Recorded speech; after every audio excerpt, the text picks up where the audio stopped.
할렐루야. 10분이 지나가 버렸네요. 우리나라 국가적인 명절은 설과 추석입니다. 이스라엘 백성들의 명절은 유월절입니다. 그리고 초막절이죠. 북한의 명절은 4월 15일 태양절입니다. 김일성 생일이죠. 그런데 아직까지도 온 세계인들이 다 지키는 그런 명절은 없어요. 그러나 우리 그리스도인들이 지키는 명절 12월 25일 날이죠. 예수님의 생일입니다. 그런데 예수님의 이 생일이 12월 25일 날이 예수님의 생일이 아니라는 것을 우리는 다 알고 있습니다. 브리테니크 사전에 보면 그렇게 기록이 되어 있습니다. 로마 제국이 온 세계를 지배하고 있을 때에 이 초대 교회와 연결을 할 수밖에 없는 것이죠. 그 당시 로마의 많은 사람들은 이 태양신, 담무스의 신, 그것을 섬기고 있었습니다. 그런데 이 로마의 기독교인들이 그렇게 온 세계 사람들이 담무스 생일이라고 막 떠들썩하며 지키고 있을 때에 우리 그리스도인들도 뭔가 좀 이렇게 해야 되겠다 싶어서 예수님의 탄생일로 그렇게 정한 거예요. 그렇게 정해서 지키기를 시작을 했던 겁니다. 그 당시 많은 사람들은 그 날짜가 예수님 생일이 아니라는 거 너무나 잘 알고 있어요. 그럼에도 불구하고 예수님의 생일과 일치시킨 그때가 주후 336년입니다.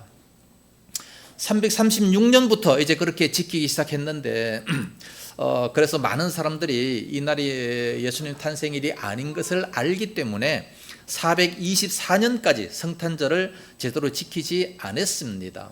그러나 로마의 이제 기독교의 세력이 점점 더 커지기 시작했습니다. 그러다가 나중에 이제 예수님의 생일을 지켜야 되겠다, 그런 공감대가 열려졌는데 그 이후 447년부터 이제 크리스마스로 그렇게 지키기를 시작을 했습니다. 예수님의 탄생일은 원래 초막절이다 이렇게 보는 사람들이 많습니다. 왜냐하면 절기잖아요. 절기 때 많은 사람들이 모입니다. 1년에 3번씩 그렇게 다 그 사람들이 도시로 이제 예루살렘 성전으로 모이게 되는데, 모이게 되는 그때 사람들이 엄청나게 많은 그때에 예수님께서 탄생하셨다는 겁니다. 그래서 초막절이 아닌가, 많은 사람들은 그렇게 생각을 하고 있습니다. 초막절은 9월 달이죠. 추수감사입니다. 좌우지간 예수님께서는 하늘 보좌 영광을 버리시고 이 땅에 오셨는데 왜 오셨겠습니까? 오신 그 이유가 뭡니까? 하늘나라에 그렇게 아름다운 영광인데 그 좋은 곳을 버리고 낮고 천한 이곳에 오셨어요. 왜 오셨겠습니까? 파나이라는 선교지가 있습니다. 너무 가난한 겁니다. 너무 가난하기 때문에 산하 제한도 없어요. 한 15명씩 자녀를 낳습니다. 거긴 한 7만 원 정도면은 산속에 대나무로 집을 지을 수 있고, 한 3만 원 정도면은 한 달 정도를 살 수 있다고 합니다. 그러니까 굉장히 낙후된 곳이죠. 어떤 선교사님이 그곳에 가서 이제 그쪽에 있는 목사님들을 모았어요. 모아서 한 3명 정도 좀 똑똑한 사람들을 데리고 우리 한국에 왔습니다. 한국에 와서 이렇게 휘황찬란하고 아름다운 이 한국을 다 보여주고 이제 떠날 때에 인천공항에서 딱 만났는데 그곳에 있는 그 목사님들이 그 선교사님을 보고 그렇게 얘기합니다. 한국이 이렇게 아름답습니까? 이렇게 좋습니까? 이렇게 좋은 나라를 두고 왜 우리나라에 오셨나요? 그렇게 묻더래요. 그 물음이 바로 오늘 우리가 생각해 볼 이 본문의 물음입니다. 예수님께서는 그 하늘나라에 그렇게 좋은 그 영광스러운 곳을 놔두고 왜 이 땅에 오셨는가, 성경에 보면 여러 가지로 말씀해 주셨습니다. 분명히 말씀해 주셨는데 한 4가지로 본다면, 누가복음 19장 10절에 보면 인자에 온 것은 잃어버린 자를 찾아 구원하려 함이니라 그랬고, 오늘 본문에 마태복음 20장 28절에 인자가 온 것은 섬김을 받으려 함이 아니라 도리어 섬기려 하고 자기 목숨을 많은 사람의 대속물로 주려 함이니라 그랬고, 요한복음 10장 10절에 보면 우리를 풍성하게 하기 위해서 오셨다라고 말씀하고 있습니다. 그러니까 분명한 목적을 가지고 2000년 전에 베들레헴으로 이 땅에 오셨는데 그 사실을 자세하게 알아보겠습니다. 첫째는 잃어버린 자를 찾으러 오셨다 말씀합니다. 누가복음 19장 10절 말씀이죠. 하나님께서는 이 세상 모든 사람들이 멸망당하기를 원하고 있지 않아요. 구원하시기를 원하고 계신다 말씀합니다. 베드로후서 3장 9절에 오직 주께서는 너희를 대하여 오래 참으사 아무도 멸망하지 아니하고 다 회개하기를 원하시느니라 말씀하셨어요. 아무도 멸망하지 않고 다 회개하고 천국에 오기를 바란다 말씀합니다. 사후의 세계는 천국과 지옥 두 군데밖에 없어요. 중간지대는 없습니다. 몇 년 전에 세월호가 2시간 반 동안 물 위에 떠 있었습니다. 서서히 가라앉고 있었죠. 그 선원들은 학생들에게 가만히 있으라고 방송을 하고 자기들만 빠져나왔습니다. 해경이 제일 먼저 도착했죠. 그러나 자기들도 죽을까봐 그 속에 들어가지를 않았어요. 그러면서 그냥 밖에서만 서성거렸습니다. 가만히 내버려두면 빠져서 죽는 거예요. 그래서 300명을 구원할 수 있는 그런 기회를 놓치고 다 죽어버리고 말았습니다. 내버려두면 죽는 겁니다. 하나님도 마찬가지예요. 이 땅의 모든 백성들을 내버려두면 그냥 지옥 가는 거예요. 그냥 다 그렇게 죽을 수밖에 없는 겁니다.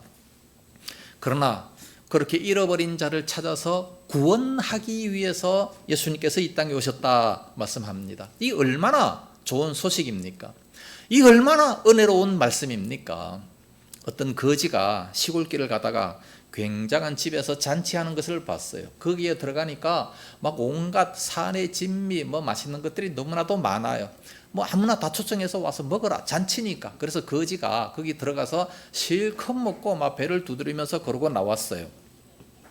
그런데 만나는 거지들마다 이 아름다운 소식을 전합니다. 저 집에 가면 잔치를 한다.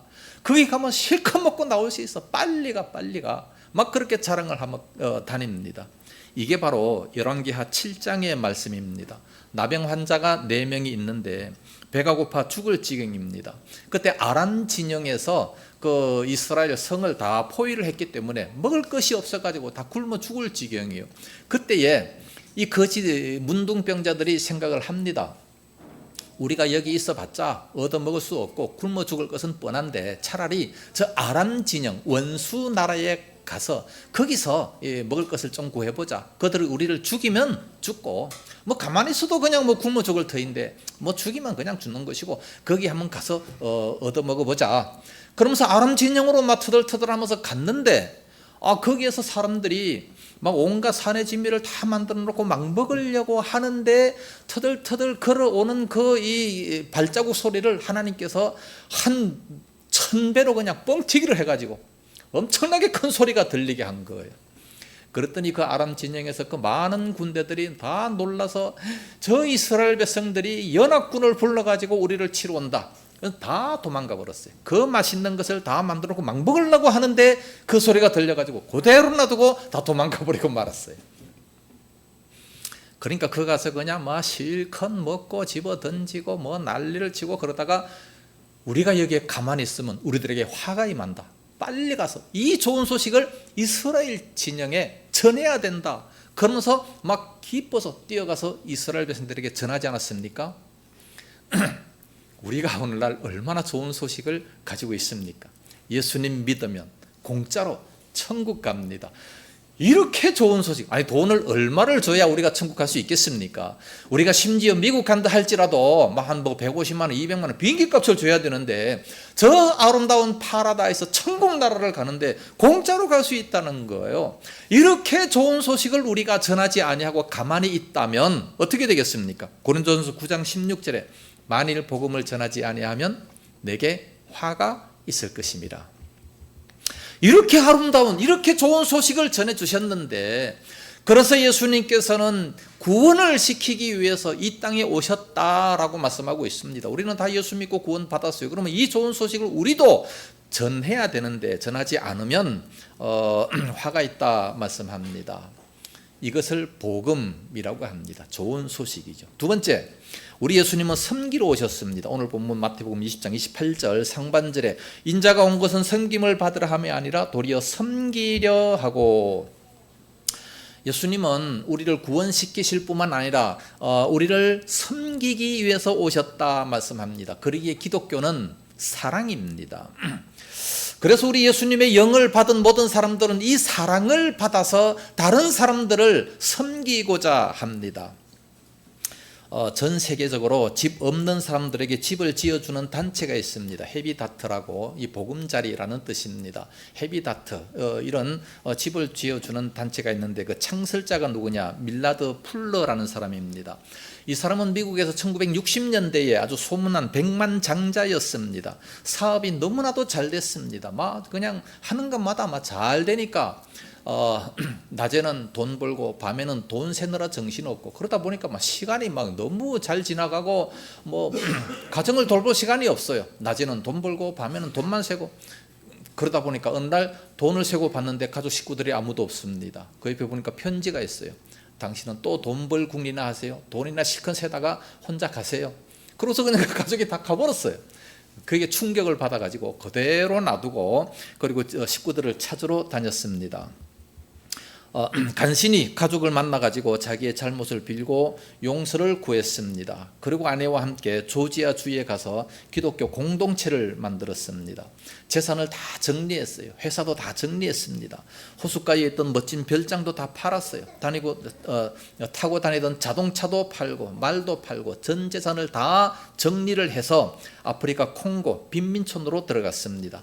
거기 가서 집도 없는 어려운 사람들에게 11만 채 집을 지어줬습니다. 엄청나게 많은 집을 지어줬죠. 이게 성탄절입니다.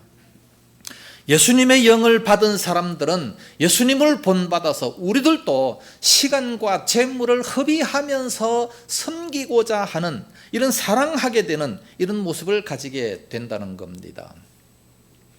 우리 연진자매가 오늘 정심을 산대요. 그것도 2달 동안 열심히 버는 걸 가지고 정심을 산다고 하는데, 이런 마음이 예수 안 믿었으면 생기겠습니까? 네? 너무 감사합니다.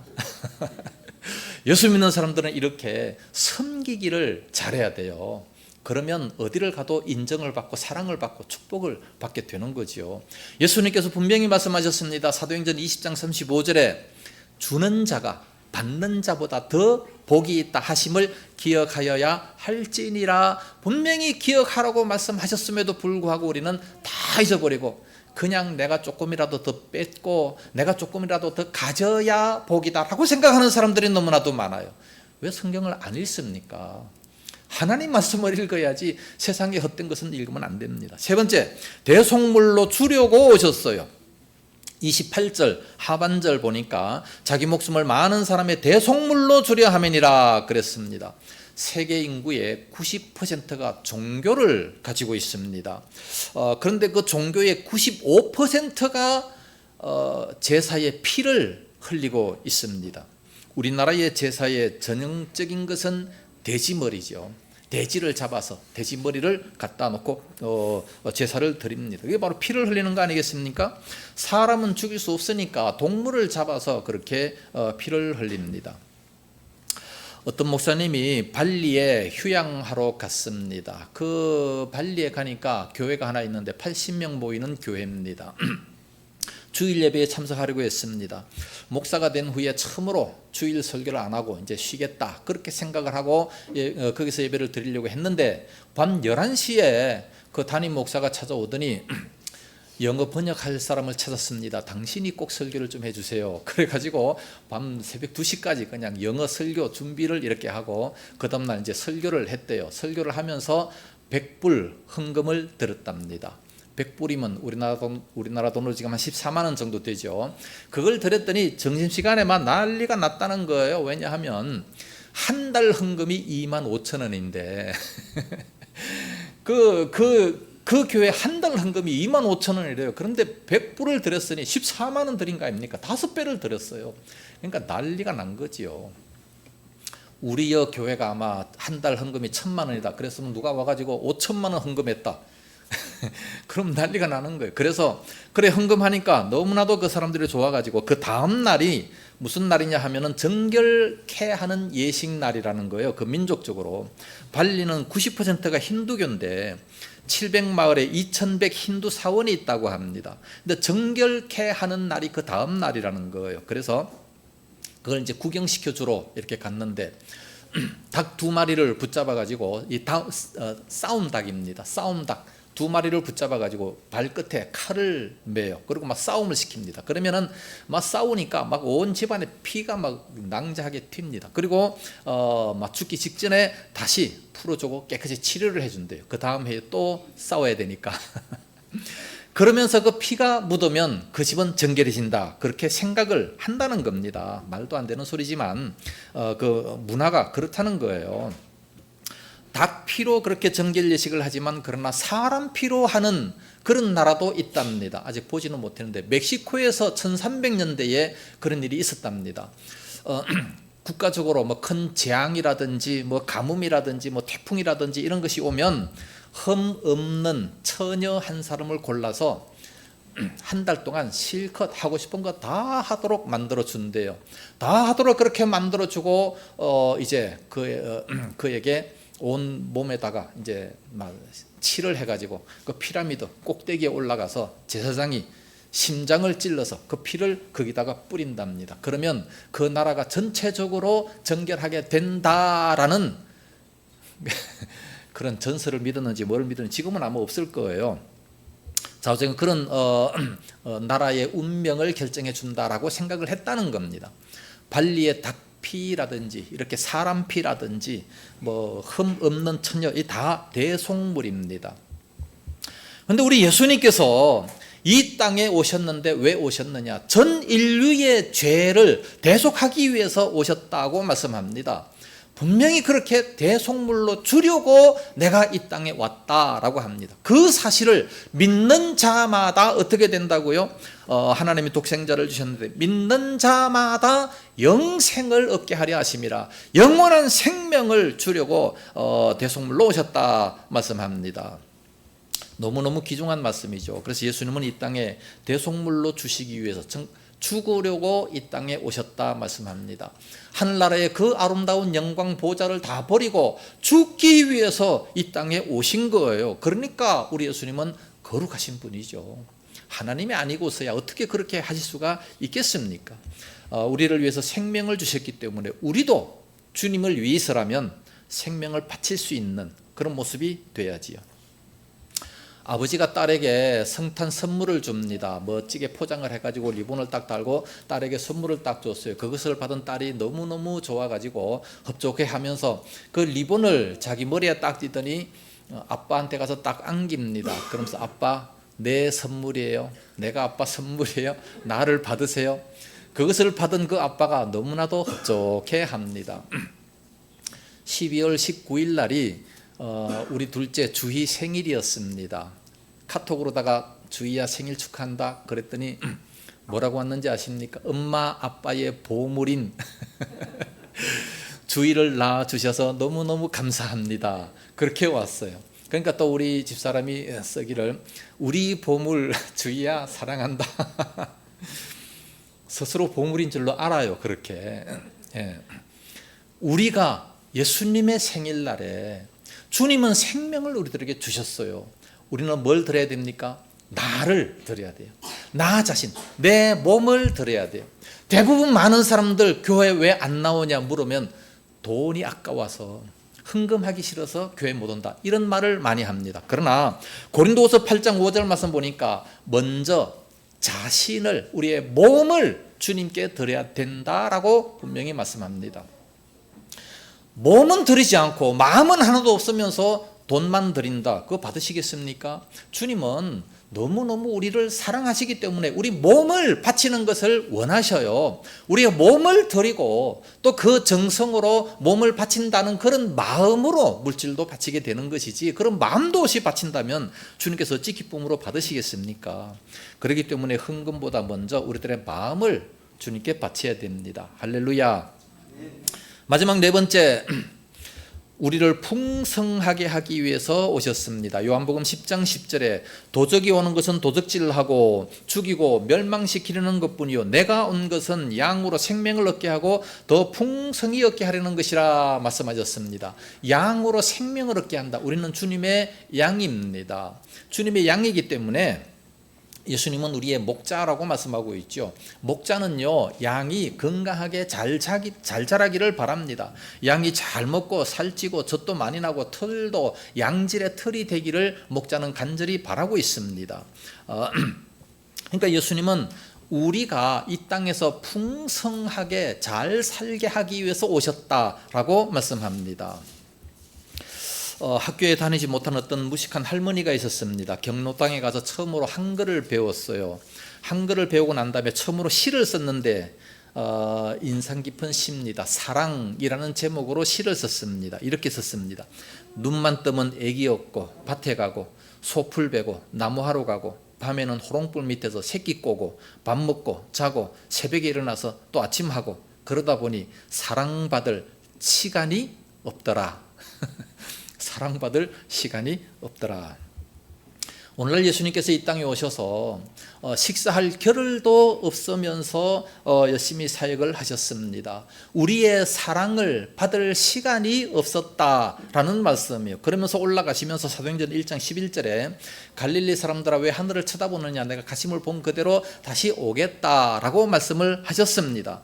다시 오셔서 우리를 어떻게 합니까? 나 있는 곳에 저 천국으로 이끌겠다 말씀하셨습니다. 천국에 가면 거기는 정말 온갖 모든 것이 풍성한 그런 모습이 있게 되죠. 생명을 이렇게 풍성하게 만들겠다고 약속을 하셨습니다. 우리는 그 재림을 기다리면서 살고 있습니다. 그래서 우리도 이웃을 풍성하게 할 수 있는 그런 믿음을 가져야 됩니다.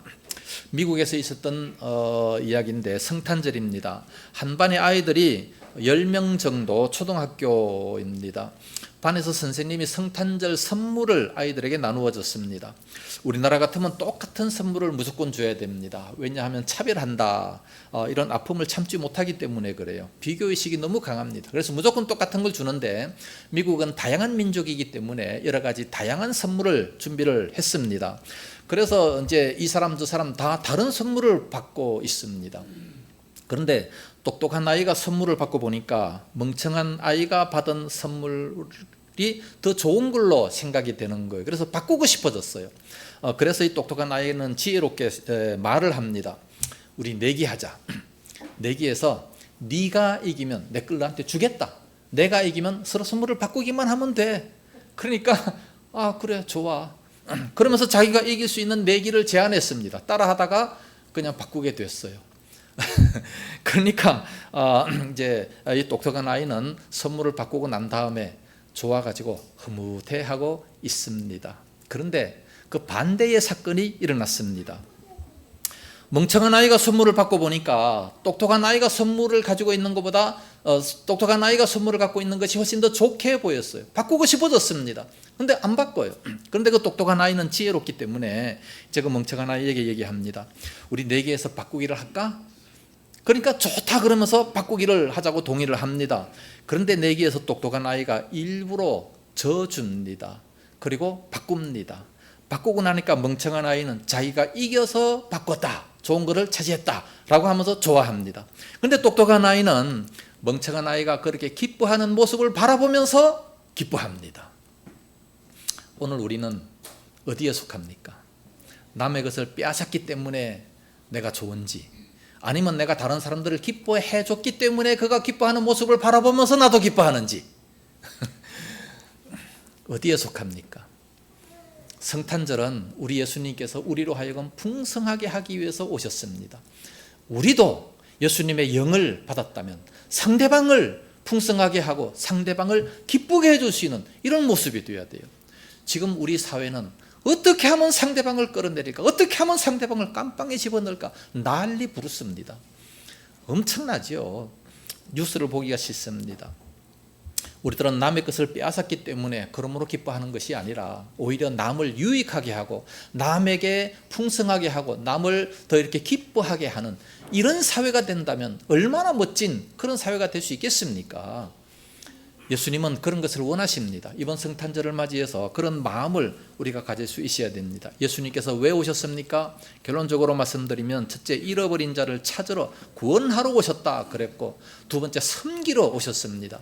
세 번째, 대속물로 줄이고 오셨습니다. 네 번째, 우리를 풍성하게 하기 위해서 오셨습니다. 예수님의 영을 받은 우리 모든 그리스도인들도 예수님을 본받아 살아야 됩니다. 빌립보서 2장 5절에 너희 안에 이 마음을 품으라고, 그리스도 예수의 마음을 품어서 우리도 다른 사람들을 구원시키고, 우리도 다른 사람들을 섬기고 대속물로 주기까지 하고, 뿐만 아니라 이웃을 풍성하게, 이웃을 기쁘게 하는 이런 믿음이 다 될 수 있기를 예수님 이름으로 축복합니다.